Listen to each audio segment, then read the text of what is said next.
Something I want to get into today. You know that feeling when you're mid-meeting explaining something and you suddenly clock that the other person is just not with you? Mm-hmm. Yeah. 100%. You're talking outcomes, they want to know the history and the backstory, or you're trying to brainstorm and they're asking for the plan and all the detailed steps. Mm-hmm. It's not a crisis, but it is so annoying sometimes. I feel like in that scenario, I'm the exact opposite. Like, I'm the kind of person that hates brainstorms. I absolutely hate them. When I'm in those meetings, I'm the annoying person that everyone hates because they're all like, big ideas, let's have ideas. And I'm like, okay, but like, now what do we do? Like, how do we What's the execute plan? these? Yeah, what's the plan? Yes. And they're like, you're ruining the vibe. And I'm like, I know. Yeah, and you're not trying to be difficult, right? And generally, it's not because someone's difficult. They're just wired differently to you. So today, we're going to talk about all the small stuff that can make work feel unnecessarily hard. I'm talking things like different communication styles, Mm-hmm. thinking styles, planning styles, and most importantly, how to pick up on them early so you don't end up in that, I'll just do it myself mode, which I know we've all Yeah. been in. 100%. I feel like with these personality tests and like these personality tests, these work tests, I feel like it's everything that like everyone wants to do because you always want to find out your type, similar to like your star sign. And Mm. then after we find it out, that's just it. Like there's no like follow up, there's no execution. And I feel like we all get stuck into knowing like I'm an ENFP and then no one else knows and no one else also cares. So No I one think understands what you're talking about. no one cares. Yeah. So I So feel like this is something that like once you figure out what you are and what your colleagues are, that is meant to help you then progress with your like professional relationships. yeah, I hate when people go, this is just me, this is who I am, like take it or Oh leave yeah, it. no. I think what you're saying there, I totally agree with. Like once you know what to look for and you know your own default mode better, because we do get into default mode, I'll get into what that is in a Mhm. second, things just get way easier. Have you had one of those moments where you've just realized that with someone, we're just working completely differently Oh my god. It happens all the time with me. And on the I think daily? it's I always think it's because of like my menstrual cycle. Like I'm like, am I just having a bad day? And like everyone's just pissing me off. Like I'm like, is everyone just we're all in our luteal phase over here? Yes. And I just realized that it's mainly because we're like dealing with the same, like say we're dealing with a particular problem and we're looking at it through two complete different lenses. Mm. And I feel like a lot of the time I just feel like I expect everyone to just be seeing the same thing that I'm seeing, and that's not necessarily the case. Yeah, sometimes it feels like you're talking a different language. Yes, literally. So something I want you to take out of today, and for anyone listening, is it's not really about the work. It's often Mm-hmm. how you work that causes some of this friction. So when you find yourself thinking things like, oh, why is this taking so long? Or why are they obsessing over that tiny detail? It's probably not about the work. It's more like this style clash. A few years Mm. ago, I must have been having a bad week at work. And I went to the bookshop one weekend and I picked up this book. It's called Surrounded by Idiots. Oh my God. Do you know this Classic. book? Yeah. Yeah, you've read it. So, for anyone who wants it, we'll chuck it in the show notes. It talks about the 4 types of human behavior, or how to understand those who cannot be understood. Mm-hmm. When I picked this up, and clearly you've read it as well, I was like, oh my gosh, this is just like the Bible to understand everyone. What is going The on work here? Bible. So I went into this deep dive and I'm like, I need to learn more about this. So I went away and did some study and became like a certified DISC consultant, which basically means I spent a lot of time helping people and teams figure out how they operate at work and how Mm-hmm. to work better with people who are just wired differently to you. Yeah. Oh my God. I found, yeah, this book was something that I feel like I need to pick it up again because I did read it when I was quite young. Like, I feel Mm. like it was one of those books that I read as I was like getting into the workforce. But I do remember like it's very similar to that book, Five Dysfunctions of a Team. Yes. And you go through like how there's so many different ways people work, and it's not as simple as if there's a problem like you all just fix it together. Like it's Mm. so different because everyone sees everything so differently, and the way people want to be talked to versus the way they talk to you is so different. And I feel like we've kind of moved on, especially knowing there's so many different like work personalities. We've moved on from professional jargon because it's so different for every person, especially in like different companies, the different people you hire. And I also think that when you do these personality tests, you usually do them before you get hired. So Yeah. a lot of like, I remember I did a personality test very similar to one of these ones, and it like just kind of helps form the different teams in the company because I know who will work well with each other, and it Mm. does work. Like it works really well. Yeah, I mean, you have to have a variety of people, and Yeah. I'm sure we've both got a lot of tales we can tell around that. I think, I one of the things I took out of it when I was reading it is I started thinking of actual names of people that I'd work with as Ah, each of the styles, and that's how I really yeah. connected with it. I'm like, okay, Tom That's is smart. this, yeah, nice. And I found like, you're talking about personality types, right? That this book is basically based on DISC, Mm, and DISC is a framework that breaks people into four main working styles. It's really easy to remember, which is effectively like how they make decisions, how they communicate, handle pressure, that kind of thing. So once you get a feel for those different types, it explains so much of why things click or why they don't as well. wow. Yeah, disc is like one of those ones that has been around for a while, but I feel like it's not well known. Like I feel like it's No. been, yeah, it's been like kind of pushed to the bottom of the barrel. Like Myers Briggs is up there, those like personality tests are up there, and I feel like this is the one that is so specific, like most specific to work and like your work personality. And I Yeah. feel like that if you were to do this test thinking about your everyday life outside of work, you could get a completely different result. You're so right. So you can have a work mode as well. Do you Yeah. have a real sense of how you like to work, like, and what throws you off? I have changed jobs. Like I've worked in the same industry my whole life. I've always worked in Mm. media, but I have changed jobs. And I've gone from creative to more analytical to back to creative. Mm. And I noticed when I was in that analytical job, which was probably the most, I guess, quote unquote, prestige job I've ever had, Mm. I really had to re-look at how I work with other people. Yeah. It was like one of those jobs that like I went from kind of a junior role immediately to like a higher senior role. And it was one of those things where I straight away had to rethink about how I talk to others, like what I present, even the small little things like going into meetings and how like that could look for other people, like especially Mm. the people who worked under me, saying what is that meeting for, like the way I like would language things and put Oh, words around things, like hey, let's have a quick catch up, when it was literally just a quick catch up, not yeah. realizing that like some poor girls were like, what the hell I'm gonna get fired, which is exactly what I did with my manager, right? And it was Yeah. just one of those things that I had to really, I feel like it's also with disc, it can change depending on what position you are within the company alongside how you work. Yeah. And I really had to take, and I'm going to do a bit of a spoiler here and tell you what my disc result was originally. Yeah. But I was a dominance, Mm. and I felt like I became a dominant. Like I feel like I wasn't a dominant before, and I had to become that in that role. And being in the dominant, like, part of disc helped me succeed in that role, essentially. Yeah, yeah. And sometimes in certain environments and certain people, we naturally adapt, and it can bring out some of those Yeah. behaviors too, or we feel like we need them to thrive. And I mean, this is like a whole other side point we can get into. When you're playing too far out of your natural comfort zone, it can feel exhausting sometimes too. 100%. Mm. And I think that's what my big issue was when I became the dominant person, because it wasn't naturally who I am. Mm. It's something that I saw I had to be because like the people around me in that moment were also dominant. And I feel like there was the only way to like be on their level was to be that, because no one really understood the other kind of personality. So no one Mm. was like able to kind of pull back and break it down and adjust their behavior for me in that position.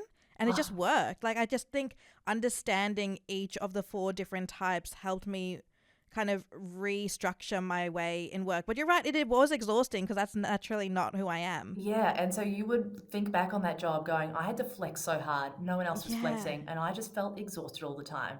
And Yeah. that's normal, right? So what we're trying to unpack here is, yes, you will have a default mode, but it's better that everyone else around you also knows theirs, and so that you're not Mm. going, hey, this is me, take it or leave it, but you're going, okay, this is me and this is you. How can we work better together, and how can we both adjust here? Yeah. Oh, it's so good. I feel like everyone, like, it should be a requirement that everyone does this. Oh, I totally agree. So we have jumped into, because we're both very excited about this, clearly talking about Mm-hmm. dominance and things. But for anyone listening who hasn't actually uncovered this before, think of it as like a cheat sheet for work styles. So it's Mm. basically a framework for how people behave at work, and it's built around two things. So there's pace and priority. You can see my arms because I'm drawing a framework. So some people move fast, others take their time. Some people are all about task, and others focus more on people. So across Mm. that, then you get these four types, and the one that you've talked about first is D, so dominance. So Yeah. you'll recognize a dominance person, and I know a name is going to spring to mind as soon as I say this. They are fast paced, Mm-hmm. results focused, direct. They're like, what's the goal? What's the deadline? Let's go. Yeah.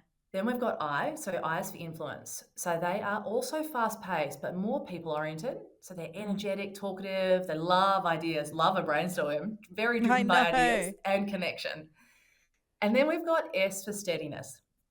So we're moving around. So S is slower paced. They are people focused. They listen more than they talk. They love harmony. They're like your team glue. And then the Yeah. last style is C, which is for conscientious. So they're slower paced, they're task focused, and they want to get things right. So they double check the shit out of things and they follow process. I bet as I was talking you through those, you're like, yep, that person, that person, that person, that Yeah. person. 100%. Yeah, yeah. So you can land anywhere on that map, and often we're a blend. I'm an ID. I'm not sure if you picked that beforehand. This basically means I'm fast, I'm focused on momentum, I'm always more moving toward the next idea.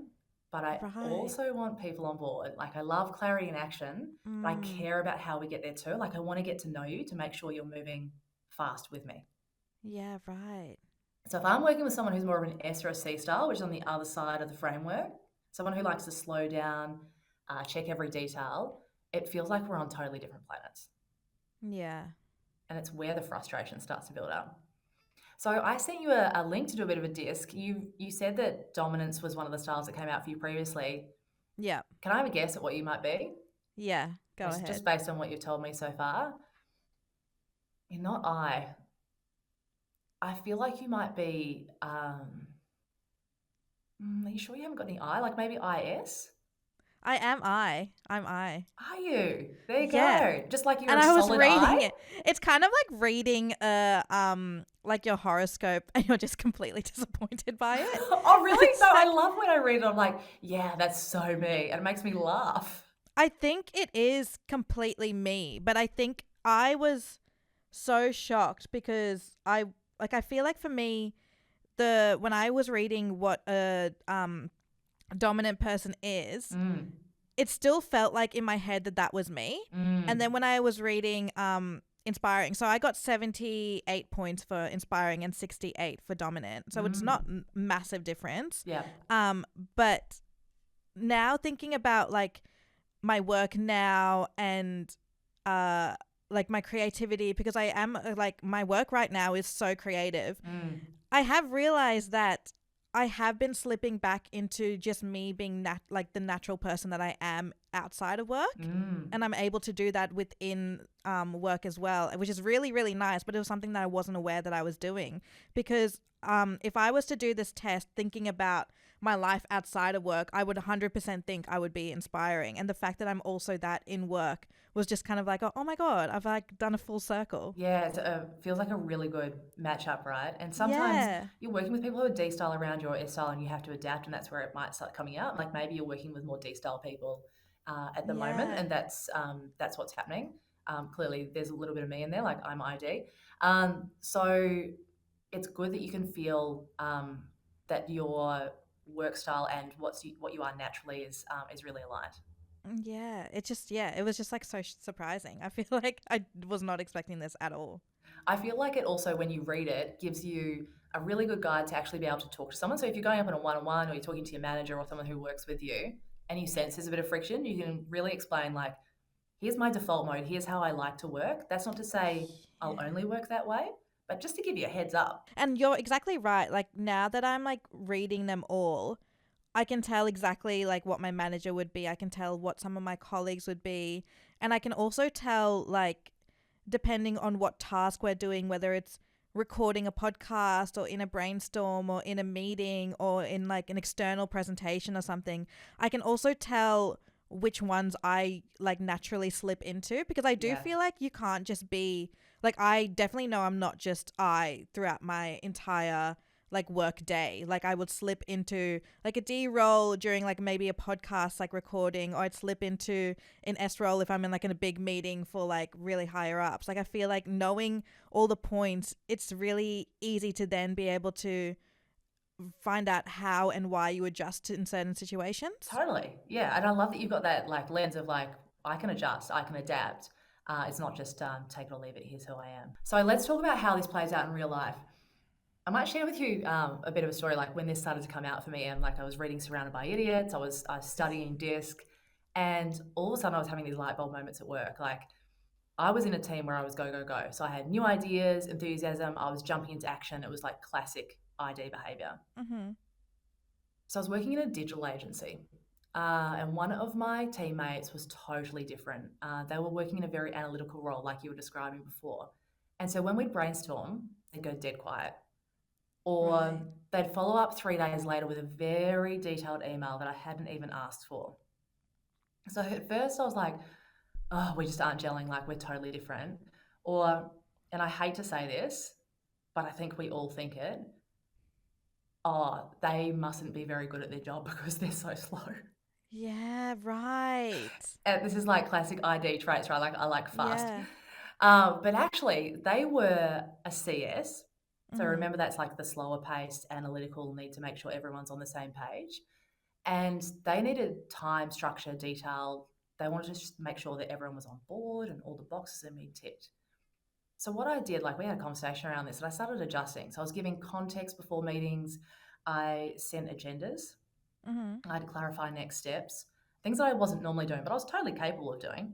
And we actually started to appreciate each other's styles and learn from each other, because I like what you were describing at the start. You were talking about you really actually need a combination of all these people to make Mm-hmm. work work.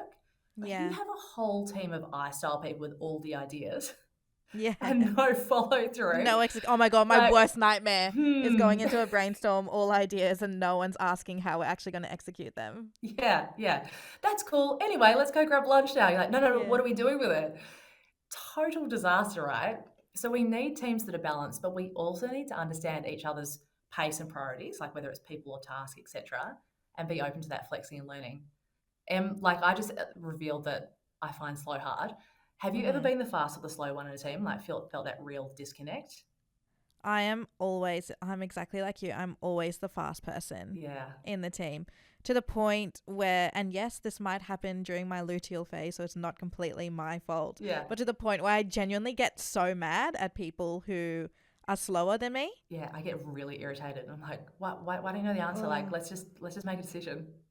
Yeah, and for me, it's mainly like I've really had to pull back and like reevaluate how I talk to people versus how my mind works, because my Mm. mind also just works on a fast pace, and I forget that not everyone is on that level. Like for example, and like my poor producer, so if I'm gonna throw her Throw under her the in. bus We here, love it. I like even things like if I'm like thinking about work and it's like, and I'm spiraling and I have to do all of these things and it's like 9 p.m., I'm just like shooting Slack messages Yeah, without even same. thinking. And poor Soph is like replying to me at 9 p.m. And then I'm like, oh, fuck. Like, I'm not meant, like, you're not Didn't meant to mean reply it. at 9 p.m. And I know, and I always tell people, like, I always tell my, bosses when I'm feeling extra confident, I'm like, you can schedule Slack messages. You do know that, right? Like you can schedule them in for Yeah. them to be sent at an appropriate time. And yet here I am, 9 p.m., just going like full buster, Yeah, sending because like I'm, you want to get it out of your oh, brain, off your to-do list. yeah. And then it's one of those things where you really have to, and it's hard. Like if you are a fast person and your mind's going like that, it is hard to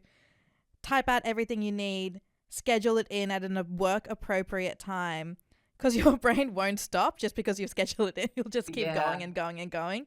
But it is one of those things that once I learned about that, that's the kind of person I am, like saying that out loud makes it so much easier. Like it does make it easier going, this is just the way you work. And Yeah. you just have to adjust yourself to be like an actual appropriate person at An work, appropriate human being to work an with. appropriate human being to And work isn't with. it good though? Because then we can have a laugh about it and go, like, you're like, I know this about me. I'm sorry I did this.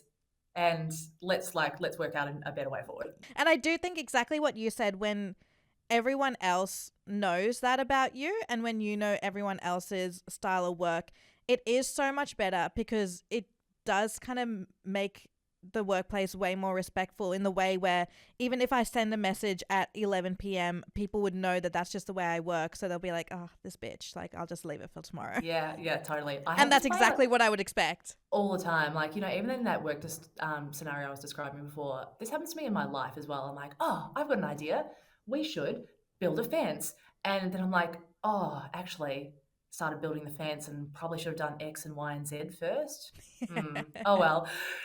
So it happens all the time. But the more conscious that you are of it, the more you can actually just slow down and go, like, am I making a good decision or a quick Mm-hmm. decision? Which is a really important question for someone who's D-style to ask himself. Yeah, that is such a good question. Okay, Lise, bring me home. How do I actually apply this to work? Okay, so if you want to work better with people, here's how to meet them where they're at. I'm going to give you a couple of one liners because that's as much as you can take out of today. Someone shared with me yesterday a great phrase called out, one useful Mm. thing. If you take one useful thing out of this, make it one of these lines, okay? So if you're working with, Out. I love that. I Write that know, down. I love out too, yeah. So if you are working with a D style, the kind of thing you would say to them is, here's what we need to decide today. For Mm, an I style, I love your energy. Let's pick one idea to run with. got it. If it's an S, what do you think the team needs here? And for a C, I've gone through the details. Here's what I found. This is so. I love how you memorize all of this. Like, guys, this is not in our notes. Like, this is just memorized. Or she knows exactly how to talk to everyone. This is crazy. Spiraled after reading a book. So these are just like small shifts, right? And Mm-hmm. you actually said this earlier, Em. These are just small shifts in language for you to go, hang on a second, before I speak, what would be the best way to connect with this person? Because I think the actual eye opener with this is that when we grow up, we're taught to treat people the way you would want to be treated. Mm-hmm. Yeah, seems nice, doesn't it? Mm-hmm. But the actual game changer is when you treat people the way they want to be treated. Yeah. Because then you can connect with them, they feel understood, and you're going to make progress. And this is important for me, a lot faster. Yeah. So I think the last piece of this is really, we know we've talked about other people and other styles. A very important part of the equation is know your own style and be Mm-hmm. able to name it, which you can do now and you can talk to people about it. You don't need to apologize for how you work, whether you're fast paced or detail obsessed or a total people person that just wants to hug everyone. But it does help to give people a heads up. Like Yeah.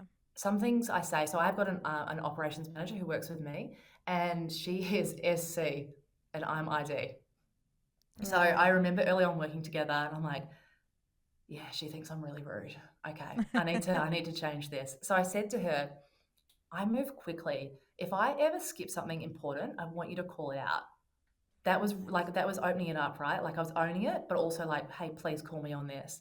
Yeah. And conversely, like if I was in her shoes, she's SC, so she's Mm-hmm. that slower paced, task oriented.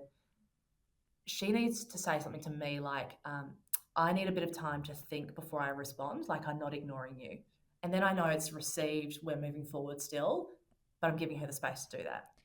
Yeah, it's so good. It's also good that you um show that people shouldn't just adjust to the way that you are. Like, for example, Mm. when you said, call me out if it's like, if I miss something important, it's not just, I work really fast paced to get on board, or I work really fast paced, that's just who I am. Yeah, yeah. I mean, your style is not an excuse. Yeah, You're exactly. you're using it to understand your blind spots. Yeah. You're using it to adapt because then if you know your default mode, which we often get into when we're stressed, by the way, you can be the one who flexes first, and you can help take the friction out before it builds up. So we don't want you to change who you are today. We want you to just make sure that you understand who you are, and make it easier to just get shit done with less second guessing and way fewer awkward moments along the way as well. And do the disc test and make Yes. sure you DM us and let us know what type you are, because I am just so interested in this right now. Yeah, please do. And we would love to find out. I wonder if all these listeners are ID like us or SC. So Mm. the last thing I'd leave you with, Em, is if things feel off in your team, like not Mm-hmm. bad, just a bit clunky, that feeling. Try and look at the working styles. You're going to go away and do disc, maybe even share it around with a couple of people in your team. And then you're going to do 3 things. So you're going to notice the clues. What do people need to do their best work? You are going to flex your style, like even a little bit, to meet them where they're at. And then also you're going to own your defaults and talk about them. So it doesn't have to be so hard. You just want to see these patterns, and then everything else will get much easier and much clearer as you go along. This did feel like a therapy session. It is. I told you it would be like group therapy. Now we feel seen. Now we feel seen, heard, and understood. Exactly. And now we can go and diagnose everyone else. Yes, we will be diagnosing everyone Yes, else we will. Loudly. But thank you so much for listening to this week's episode of Biz. We know you're juggling deadlines and meetings, so thanks for spending a part of your day with us. Hopefully these insights help you tackle your next workplace challenge with a bit more confidence. Plus, if you want extra content, please follow us on Instagram at Biz by Mamma Mia for all of your weekly workplace insights and behind the scenes stuff. Biz is produced by Georgie Page and Sophie Campbell, with audio production by Leah Porges. We acknowledge the traditional custodians of the land on which we record this podcast and pay our respects to elders past, present, and emerging. We'll be back here in your podcast feed next week with more no-nonsense work chat, but until then, back yourself, ask for what you want, and remember, even the most confident people are figuring out as they go. We will see you next week. Love Bye. that. See you then.